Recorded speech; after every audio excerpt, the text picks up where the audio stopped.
ఇలాంటి hair pack monthly twice or once పెట్టుకుంటే చాలు హెయిర్ పరిగిపోద్ది. Hello all, welcome to my channel.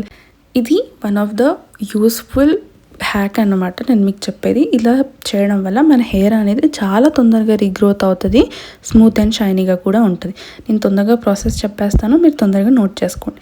First of all మన హెయిర్కి చాలా ఆయిల్ పెట్టాలన్నమాట, సో దట్ మనకి ఈ హెయిర్ ప్యాక్ అనేది ఈజీగా అబ్జర్వ్ అవుతుంది మన హెయిర్లోకి.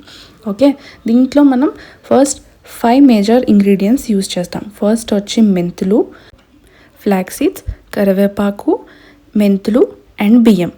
మీకు ఎంత వాటర్ కావాలంటే అంత వాటర్ వేసి ఒక 3 to 4 hours పక్కన పెట్టేయండి, సో దట్ అది లైట్గా జెల్గా ఫామ్ అవుతుంది. దాంట్లోకే అలా ఫామ్ అయిన తర్వాత ఇంకొన్ని వాటర్ వేసి దాన్ని బాయిల్ చేయాలి. మీకు ఎంత జెల్ కావాలంటే అంత జెల్ వచ్చిన తర్వాత అది మీకు కన్సిస్టెన్సీ ఓకే అనుకున్నప్పుడు దాన్ని లైట్గా స్ట్రెయిన్ చేసేయండి. మొత్తం స్ట్రెయిన్ చేసి వచ్చిన జెల్లో ఆర్ఎల్స్ మీరు అలానే జెల్గా కూడా హెయిర్కి అప్లై చేయొచ్చు. లేదు అని అనుకుంటే సపరేట్గా కొంచెం రైస్ ఫ్లోర్ అంటే బియ్యం పిండి ఉంటుంది కదా, దాన్ని మిక్స్ చేసి ఈ జెల్లో వేసి లమ్స్ లేకుండా మనం ఇంకొంచెం బాయిల్ చేస్తామన్నమాట. అలా రైస్ ఫ్లోర్ వేయడం వల్ల ఏమవుతుంది అంటే జెల్లా కాకుండా కొంచెం థిక్ కన్సిస్టెన్సీగా వస్తుంది, హెయిర్కి ఈజీగా అప్లై చేసుకోవడానికి అవుతుంది అన్నమాట.